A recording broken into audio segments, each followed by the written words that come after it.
Alors, pour commencer, une statistique qui frappe quand même, moins de 0,2% de la population mondiale. Oui, c'est très peu.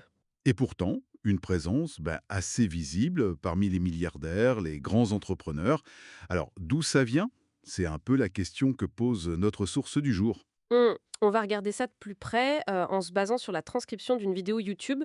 Le titre, c'est Why Joe Stay Rich? The Truth No One Talks About. D'accord. Notre but, c'est de décortiquer un peu les idées qui sont présentées là-dedans sur les habitudes culturelles, l'éducation, la finance, qui seraient liées, selon cette vidéo, à la richesse sur plusieurs générations. Et il faut bien préciser, je pense, qu'on explore les arguments de la source. On n'est pas là pour juger ou valider, juste comprendre ce qui est dit. Exactement. D'ailleurs, la vidéo, elle commence par faire une distinction importante. Oui, tout à fait.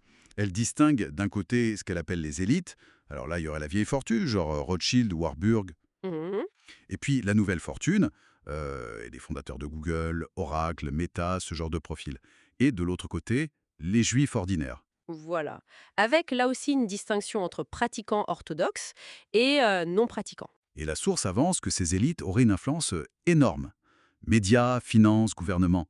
Et que ça expliquerait certaines critiques. Ce qui est intéressant, c'est comment ensuite le propos bascule sur l'expérience du juif ordinaire. Pour ce groupe-là, l'analyse met l'accent sur d'autres choses, des trucs transmis très tôt en fait. C'est ça, l'importance du foyer, de la famille, un apprentissage très précoce des affaires, de l'argent.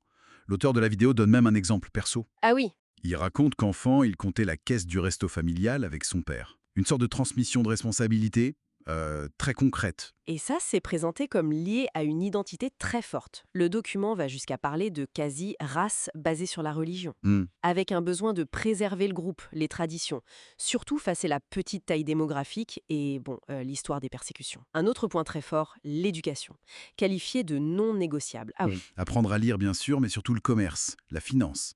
Et aussi la Torah, les lois, c'est un tout. La source fait même un parallèle avec l'accent mis sur les sciences dans certaines cultures asiatiques. Et elle mentionne l'existence d'écoles juives spécifiques par opposition au public. Hmm, Et dans cette logique, l'entrepreneuriat est vu presque comme une attente naturelle, voire un mécanisme de survie en fait. comment un mécanisme de survie. L'idée serait, il faut résoudre les problèmes pour assurer la sécurité du groupe, donc créer son activité, innover.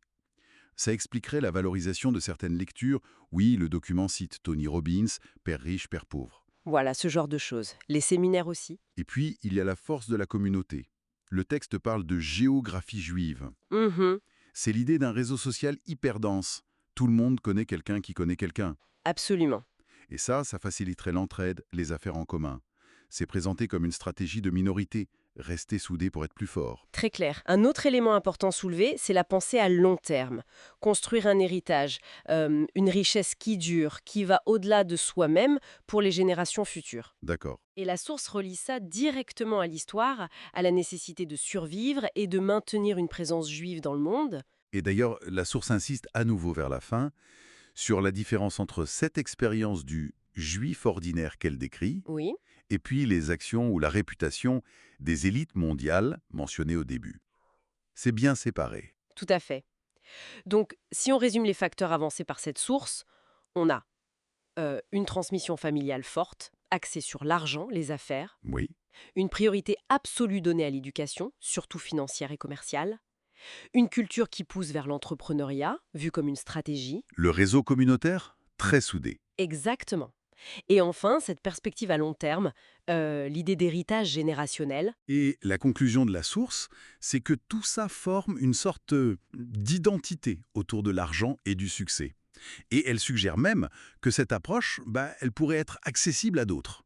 Ce qui ouvre une question intéressante, je trouve. Comment est-ce que l'adversité historique, le fait d'être une minorité, peut façonner des stratégies culturelles, économiques, très spécifiques? Hmm. Des stratégies qui visent pas seulement la richesse, mais peut-être d'abord et avant tout la survie collective. Quel est ce lien complexe finalement entre une identité, une histoire et une trajectoire économique?